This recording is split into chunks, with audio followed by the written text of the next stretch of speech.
नमस्कार। कथा जेमिति सत्य काम मध्य सेमिति सत्य। हाँ, आमे कहूचु सत्य महाराणा संपर्क में निजर कलाकृति पाई से अनेक सम्मान रे सम्मानित होइचंती, अनेक रेकर्ड मध्य सृष्टि करचंती। निकटरे तांको हैदराबाद ठारे अखंड भारत कलारत्न सम्मान रे सम्मानित कराइछि। तांकर पूरा सफलतार कहानी शुणा, संग्रामर कहानी मध्य शुणा तांको मोहर। आज्ञा कौन कहे, प्रथम तो आम अभिनंदन जनइबू जे हैदराबाद रे जो एत बड़ सम्मान मिलला, कारण ब्रह्मपुर माटीर पिला, गंजाम माटीर पिला, ओडिशा माटीर पिला बाहर राज्य को जाई सम्मानित हवा निहाती गोटे गर्व गौरवर कथा। बालुका शिल्पी हिसाब से निजर गोटे स्वतंत्र परिचय सृष्टि कर पारिछंती। तो केते वर्ष बयस होइथिला जेतेबेले कि एई ख्याल मन रे आसिला जे बालुका को नै कि कलाकृति सब तैयारी करबा पई? प्रथम आपनर समुदाय समस्त को नमस्कार। आपन जंती कहले मते बहुत खुशी लागुथिला। मु पिला बेलू कलाकृति करे, माटी रे गढ़ी थाए, भाई बड़ भाई जो माटी गढ़ देखु थाए, तार मूर्ति अनुकरण करए। समस्ते घरे गाड़ी करते। जो नदी आम ऋषिकुलिया नदी सोरडा पछपटे आम घर पछपटे नदी, सी बाली सब बाली करते। आम घर जो घर काम चले बाली करे तो बाबार समस्ते गाड़ी करते। तो जो खलिकोट कॉलेज ब्रह्मपुर पल्ली 2008 जो आम आनुआल फंक्शन होता से समय बालुका को देखी मुझे गोटे शिवंकर और हनुमान दुईटा मूर्ति करी। तो से बुट गोटे बालुका शिल्पीर परिचय सृष्टि होता। से दिन टू मुझे पछक फेरनी, नूतन धारण करने बहुत चेष्टा करी आज किछि बाट आसी, अनेक बाट जीवार अच्छी। बहुत जगार सम्मानित होती। आज जमी मत हैदराबाद थे अखंड भारत कलारत्न सम्मान कले बहुत खुशी लगिला। देखो गंजाम रे बहुत कलाकार, बहुत कलाकृति अच्छी, जहाँकि आम समस्ते चेष्टा करूँ आमर कलाकृति को लेकिन आम विश्व दरबार पहुँची पार्बू। से भाई आम ब्रह्मपुर जमी सुदीता पंडा बोली गोटे झील अच्छा, सी डॉक्टरेट पाइले और से बहुत खुशी लगुच। तेलंगाना सरकार ओडिशा झील को तेलंगाना बेटी नाम भी सम्मानित कर पुरस्कार कले सम्मान। से मत भी निजे गर्व लगुता मुझे गोटे ब्रह्मपुर पिला। आम समस्ते चेष्टा करूँ आम कलाकृति विश्व दरबार पहुँचे। कथा तो समस्ते स्वीकार करेंगे, कलाकार टे सी सब चाही थाए आर्थिक अवस्था स्वच्छल थाउ कि न थाउ, टिके जेतेबेले सी तार कला प्रदर्शन करे निहाती रूपे से चाही थाए जे दर्शकों टिके करताली आउ या सहित टिके सम्मानित जमती हो पारिबो। तो ये गोटे निहाती रूपे कहा जाय पारे जे तांकर गोटे दुर्बलता रही थाए, कलाकार मानक दुर्बलता रही थाए। तो आमे प्रथम टिके जानिबा को चाहिबा जे जो बालुका शिल्पी आउ माने माटी रे मूर्ति गढ़िबा, बाली रे मूर्ति गढ़िबा किंबा बाली रे जो कलाकृति करबा भितरे कौन फरक रहता है? देखो बालीटा हूँ गोटे स्वतंत्र कला। आप माटी जहाँ भी भांगी गले आम एडजस्ट करवा कि आउे माटी चाक चकुड़ दे पड़ेगा। बालुका कला करवाटा स्वतंत्र, जेहेतु बालीटा हूँ ऊपर तलक जाए कराए। जेहेतु आम ऊपर करूँ जब बाली फाटीगला कि भांगीगला सी आउ थे हवाटा बहुत कष्टधर। से आम ध्यान देकर गोटे आर्ट को आम निजर मुंड भितर चिंताधारा नहीं करी आसू। शेष तले ही आम समय किंतु माटी कि अन्य जो सामान कराए तलू ऊपर जाए कराए तो आमको से कष्ट जना पड़ना। किंतु बालुका कला क्षीणस्थायी हेले बहुत स्वतंत्रता अच्छी। अनेक समय कह जाए जे ये सब माने गॉड गिफ्ट गोटे माने जन्मगत कला बोली गोटे कह जाए। किंतु ये जो बालुका शिल्पी हवा पाई कि माटी रे मूर्ति गढ़ापी एथि किसी विधिवत जदि जड़े तालीम नब ताले से कर पारिबो कि? देखो तो निश्चय रूप से आजिकल तो देखा सोशल मीडिया बहुत जिनस भी आसीगला। पिला माने घरे बही भी शिखी पार्टी। जमी आप कहले जो भगवान का गॉड गिफ्ट प्रकृत में भगवान का स्वतंत्र थाए। देखो तो मुझे काठारू आज पर्यटन किसी शिक्षा लाभ करनी। प्रकृत में मो बापा माँ आशीर्वाद और भगवान का आशीर्वाद, माँ कंधणी आशीर्वाद, बुढ़ी ठाकुर आशीर्वाद आज एति बाट आसी। प्रतिदिन चिंता करे मु नूतन धारण करने सब किसी सब डिफरेन्स थाए। आ लोक गोटे मेसेज थाए जो गणेश मूर्ति भी आसिले आम केमती वाटर पल्यूशन रोकवा, जमती आम झील मानकर जब बेटी बचाओ से बहुत किसी करी। बालुका कला हो अन्य मोर कला अनेक सचेतनता धर्मी विभिन्न प्रसंग को लेकिन आपण निजर कलाकृति सब करुँचे। ये बालुका शिल्पी हिसाब से निजर परिचय सृष्टि करें सत, किंतु परवर्ती समय आम देखिले जे से साबुन कहतु, चखड़ी कहतु, काठ कहतु, पत्थर कहतु, सबुठारे मध्य आपणकर कला को प्रतिफलन करियारे सक्षम होइछन्ति।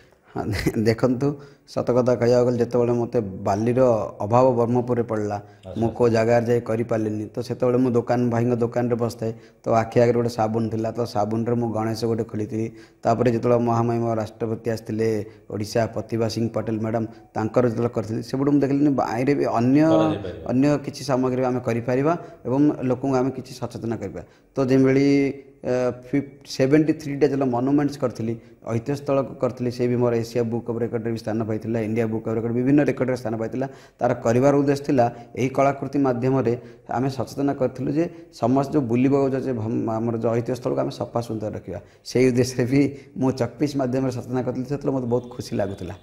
ओके जमीक आम देखुचे जे रथयात्रा समय छोट छोट क्षुद्र जगन्नाथ मूर्ति करवा कहतु कि रथ करवा कहतु सी ख्याल केमती आसे देखु से तो प्रकृत में प्रभु जगन्नाथ आशीर्वाद से निजे ही शिल्पी मो निमित्त मात्र 2016-14 जो मु रथ बनई चकपीस तो से 4-6 चक नहीं से चकपीस सुंदर भाव होता परवर्त समय 3टी रथ कली चकपीस तो मोर धारणा था गोटे बड़ धरण रथ करी चकपीस अधा कर भांगीगला से रथटा भांगीगला पर मो आखिरे टिके लुह आसीगला मो भाईरा गाड़ी कले कौन एम हो तो से मो आखि आगे काठ गड़ी पड़ी थाए तो काठरे काटी मु रथ करने चेष्टा कली तो से रथरे थिला 2016 14 इंच रथ थिला तापर सीटा जो एप्लाय करने जो चिंता कलु इंडिया मैडम आम जड़े India book of record apply कले तो रेकर्ड हो जाता सेबुटू मु रथ को छोट करने चिंता कली तो तार अधा करी 1 सेंटीमीटर रथटी मोर होगला तापर आडू छोट हो पार नहीं तो 5 mm रथरे मोर चक 16 चक्कर हो पारा एवं 1 mm खोदेई है रथटी सेटा भी विश्व रेकर्ड स्थान पाइला तो तापर मत आ देखा ही गलानी भगवान को आशीर्वाद हो पारा तापर आ मते करिवार स्केल रे स्थान मिललानी तापरे मु निश्चय देखली अन्य किछि को लोक कहते जे सत्य महाराणा को रेकर्ड सृष्टि करिवार निशा घारी से निज रेकर्ड को निजे ही भांगुचंती तो आगु कोन चिंता हाँ आगु गोटे अच्छी मो निज रेकर्ड को भांगी किछि दिन मध्य चेष्टा करिया भगवान का आशीर्वाद केते दूर सफलता भी भगवान का आशीर्वाद हो पारि चेष्टा करिया जो पिला माने देखुचंती विशेष करी माने गोटे बयस गोटे रही है जेकोसी गोटे कला को आयत्त करने से माने जदि चाहिए यही बालुका कला जान शिखापी कि चकपीस रे हो कि काठरे हो कि साबुन हो तांको केमती तालीम नवा पड़ो तांको किसी आम टिप्स दे परिबा कि निश्चय रूप से यह जो कहले बहुत खुशी लगे जगन्नाथ आशीर्वाद रे 2020 जो लॉकडाउन समय होता से समय रथयात्रा बंद हो शुणा पर मन गोटे भ्रम सृष्टि लगे जगन्नाथ रथ बंद हो तो से मु विश्वर सब छोट रथ बनई जहाँपर अनेक कलाकार सृष्टि थे बर्तमान आप सोशल मीडिया यूट्यूब देखु कि गूगल देखु अनेक कलाकार देखी आज से कहते मुझे विश्वर छोट रथ बनई बहुत खुशी लगू जे हो कलाकार माने समस्ते मिसी आमर कला संस्कृति आम विश्व दरबार पहुँचाई पारिबा मुझा ही समस्त कि आम छोट बड़ भावार नहीं समस्ते आसतु ये कलाकृति करें कि नहीं किंतु छोट बेसी छोट कले कौन हो प्रकृत में आखिरे एफेक्ट पड़ुची देखिए मो आखि प्राय समय रेडिश रोची आखि पेन होची तो मिनिमम साइज आम जो 1 इंच ऊपर कर आमको एफेक्ट पड़ूनी जो आपण न्यूज मध्य मोर बहुत किसी बाहर जमी विश्व सब हॉकी स्टिक हो इंडिया क्रिकेट बैट हो और मोनुमेंट्स हो से सब देखिले बर्तमान मुझे मत भी निजक आश्चर्य मुझे करी कि नहीं तो समस्ते करें कि नहीं किंतु भगवान स्रष्टा ही निज सृष्टि को लेकिन आश्चर्य प्रकट कर संभव हो पारा निश्चय रूपे सर आप विश्वास करें मुझे भी देखे से रथ गुड़ी को चिंता करें मुझे बनई पारि तो से सब नीलामय जगन्नाथंकर विचित्र नीला आमे किछि नहीं आमे आज अच्छे काली नथिबा किंतु जगन्नाथ संस्कृति आम पर जमी आम आज पूर्व पुरुष पीढ़ी पीढ़ी पर आम जमी बंचई रखीचे आगामी रे मु चाहूँ आगामी पीढ़ी भी एमती आसतु आम जगन्नाथ संस्कृति हो आम ओडिशार कल्चर हो देश विदेश में आम जमी पहुँचाई पारिबा निहात रूपे आम जानापी चाहबू मन में सेमती किसी अवशोष रही है कि जोटा कि सुजोग मिलले करने चेष्टा करा जाई पारे देखो बहुत खुशी लगुच बढ़िया क्वेश्चन थिला जिते सुजोग तो भगवान देइचंती आ एमती सुजोग मो जीवन रे आसो मुझे जानुनी जिते महामहिम राष्ट्रपति आसते से गोटे पोर्ट्रेट डिजाइन एनिमेशन करी ମୁଁ ମ୍ୟାଡ଼ାମକୁ ଦେବା ପାଇଁ ଚାହୁଁଥିଲି କିନ୍ତୁ ମୁଁ କେମିତି ଦେଇ ଭାବୁଥିଲି ଦେଇପାରୁନଥିଲି। ସେତେବେଳକୁ ରାମଚଣ୍ଡୀ ମହୋତ୍ସବ ପାଇଁ ମୁଁ ରେଡ଼ି ହେଉଥିଲି ମୂର୍ତ୍ତି ସେଣ୍ଡ ଆର୍ଟ କରିବା ପାଇଁ। ଗଭର୍ଣ୍ଣର ହାଉସ୍ରୁ ଫୋନ୍ ଆସିଲା, ମ୍ୟାଡ଼ାମ୍ ଆପଣଙ୍କ ସହିତ ମିଶିବେ। ତ ମୋର ଖୁସି ନ କହିଲେ ସରି, ମୁଁ ସାଙ୍ଗେ ସାଙ୍ଗେ ବାହାରିଗଲି ୟୁନିଭର୍ସିଟିକୁ। ତ ସେଇଠି ହିଁ ମୋତେ ଛାଡ଼ିଲେନି, ଯେହେତୁ ପ୍ରୋଟୋକଲ୍ ମ୍ୟାଡ଼ାମଙ୍କର ବହୁତ ଥିଲା। ପରବର୍ତ୍ତୀ ମତରେ ସେମାନେ ଛାଡ଼ିଲେ ଏବଂ ମ୍ୟାଡ଼ାମଙ୍କ ପାଖାପାଖି ଯେତେବେଳେ ଆସନ୍ତି ମୋତେ ସେମାନେ ବାହାର କରିଦେଲେ, ସେଗୁଡ଼ା ଏଇଟା ଦେଇପାରିବେନି ବୋଲି। ସେତେବେଳେ ଆହୁରି ଦୁଃଖ ଲାଗୁଥିଲା। ତାପରେ ଯେତେବେଳେ ମ୍ୟାଡ଼ାମ୍ କହିଲେ ସେ ବାଲୁକା ଶିଳ୍ପୀ କାହାନ୍ତି, ପୁନଶ୍ଚ ସମସ୍ତେ ଡାକିଲେ, ଯାଇକିରି ମ୍ୟାଡ଼ାମ୍ ସହିତ ମିଶିଲି। ତାପରେ ଆହୁରି ଗୋଟେ ମୋ ପାଇଁ ଖୁସି ଥିଲା ଯେ ଯେଉଁ କଳାକାରକୁ ଏତେ ବଡ଼ ସମ୍ମାନ ଦେଇଥିଲେ ରାଷ୍ଟ୍ରପତିଙ୍କର ଯେଉଁ ରହିଛନ୍ତି, ସେମାନେ ଯେଉଁ ଲୋକମାନେ ଯେଉଁ ଅଛନ୍ତି ସେମାନଙ୍କର, ସେମାନେ ମୋତେ ମାନେ ମୁଁ ସେ କହିବାର ବି ମୋତେ ସେ ସମୟଟା ଏତେ ଲାଗିଥିଲା। ଗଭର୍ଣ୍ଣରଙ୍କ ସାର୍ଙ୍କୁ ବି ଅଟକି ଦେଲେ, ଇଏ ଆର୍ଟିଷ୍ଟ है, पहले मैडम उनसे मिलेंगे बाद में मिलेगा, ଏସେ ବି କହିଥିଲେ। ଯେତେବେଳେ ମୋର ସେତେବେଳକୁ ପାଦ ବି ଥରିଥିଲା। ତାପରେ ମ୍ୟାଡ଼ାମ୍ ଆସିଥିଲେ, ସେଇଠୁ ମୋର ଆର୍ଟକୁ ନେଇଥିଲେ, ବହୁତ ଖୁସି ହେଇଥିଲେ। ତ ସବୁ ଜଗନ୍ନାଥଙ୍କ ଆଶୀର୍ବାଦ, ମା ବୁଢ଼ୀ ଠାକୁରାଣୀ, ମା ଗୋଟେ କଳାକାର ପାଇଁ ତାଠୁ ବଡ଼ ଗର୍ବ ଗୌରବର କଥା ଆଉ କ'ଣ ହେଇପାରେ। ତ ଏଥିପାଇଁ ଗୋଟେ ସଂଯମତା ରକ୍ଷା କରିବାକୁ ମଧ୍ୟ ଆବଶ୍ୟକତା ରହିଛି। କିଠି ଗୋଟେ ନିର୍ଦ୍ଦିଷ୍ଟ ଲକ୍ଷଣ ରେଖା ଭିତରେ ରହିକି ଶୃଙ୍ଖଳିତ କାର୍ଯ୍ୟ କରିବାକୁ ମଧ୍ୟ ଆବଶ୍ୟକତା ରହିଛି। ତାହା ସମ୍ପର୍କରେ କ'ଣ କହିବାକୁ ଚାହିଁବେ? ଦେଖନ୍ତୁ, ଆପଣ ଯେଉଁଟା କହିଲେ ଯେ ଯେଉଁ ମୁଁ କାର ପଦ ଆମେ ଛାଡ଼ିବା, ଯଦି ଆମେ ବହୁତ କିଛି ଜାଣିପାରିବା ଆଉ ମରଲା ପର୍ଯ୍ୟନ୍ତ ଆମେ ଶିଖିପାରିବା ଆର୍ଟ। ମୁଁ କହୁନି, ମୁଁ ବର୍ତ୍ତମାନ ବି ମୁଁ ନିଜକୁ ଭାବୁଛି ଗୋଟେ 5% ହିଁ କଳା ହିସାବରେ ଶିଖିଛି। ମୋତେ ଅନେକ ଜିନିଷ ଶିଖିବାର ଅଛି। ଆଉ ମୁଁ ମୋର ସମସ୍ତଙ୍କୁ ବି ଅନୁରୋଧ କରୁଛି, ଆସନ୍ତୁ ଏଇ କଳାକୃତି କରିପାରିବା।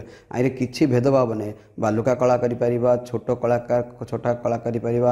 ମୁଁ ଯେମିତି ନାଟକ କରୁଥିଲି, ନାଟକ ବି କରୁଥିଲି, ସବୁ ଜିନିଷ କରୁଥିଲି। ଧୀରେ ଧୀରେ ଆମେ ଗୋଟେ, ଯେମିତି ଆପଣ କହିଲେ ବୟସ ସୀମା ପଳେଇ ଆସିଲେ, ସେ ଧୀରେ ଧୀରେ ମାନେ କରିବା ପାଇଁ ଆଗ୍ରହ ବନ୍ଦ ହୋଇଯାଏ। ଯେହେତୁ ଆମର ଆଉ ଆଖି କିମ୍ବା ସାଥ ଦିଏନି, ସେଥିପାଇଁ ଯୁବପିଢ଼ି ପ୍ରତି ଆକୃଷ୍ଟ ହେବାର ଅଛି। ଆଉ କଳାକୃତି ପାଇଁ ସେମାନଙ୍କ ସମ୍ମାନ ରହିବାର ଅଛି, ବଡ଼ମାନଙ୍କୁ ସମ୍ମାନ ଦେବାର ଅଛି। ତ ସେମାନେ ନିଶ୍ଚୟ ରୂପରେ ସତ୍ୟମାନ, ହଜାର ସତ୍ୟମାନ ସୃଷ୍ଟି ହୋଇପାରିବେ। ନିହାତି ରୂପେ ଏ କଥାକୁ ସ୍ୱୀକାର କରିବାକୁ ପଡ଼ିବ, ଏ କଥାକୁ ଗ୍ରହଣ କରିବାକୁ ପଡ଼ିବ ଯେ ଚାଲିବାର ଅଛି ବହୁ ପଥ ଦୂର, ଶିଖିବାର ଅଛି ଅନେକ ତଥ୍ୟ। ଏହି ଭାବନା ପ୍ରତିଟି କଳାକାରଙ୍କ ମନରେ ରହିବା ଦରକାର। ଆଜିର ପ୍ରସଙ୍ଗକୁ ଏଇଠି ରଖିବା। ଆପଣଙ୍କ ସାଥୀ ପ୍ରକାଶ ପଟ୍ଟନାୟକ ବିଦାୟ ଦିଅନ୍ତୁ। ପୁଣି ଥରେ ଆଉ ଏକ ପ୍ରସଙ୍ଗ ନେଇ ଆପଣଙ୍କ ସହିତ ଆମେ ଯୋଡ଼ି ହେବୁ। ନମସ୍କାର।